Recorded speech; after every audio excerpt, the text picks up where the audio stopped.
হতো। এইরকম অবস্থায় একদিন সন্ধেবেলায় তার সাথে একটা ঘটনা ঘটে। তাদের সন্তান মনু দুপুরে ঘুমানোর পর আর উঠছিলই না। মা এসে জাগানোর চেষ্টা করাতে জানতে পারল যে মনু মারা গেছে। নিজের একমাত্র সন্তান মারা যাওয়াতে সে খুব কষ্ট পায়। তাদের প্রিয় কুকুর মতিও এই দেখে খুব কষ্ট পাচ্ছিল।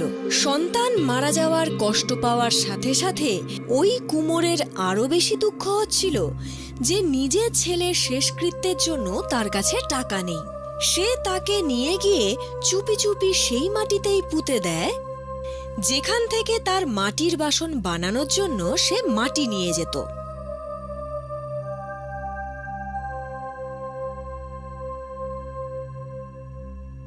পুঁতে দেওয়ার পর বাড়ি ফেরার জন্য সে কাঁদতে কাঁদতে যেই না পিছু ফিরল,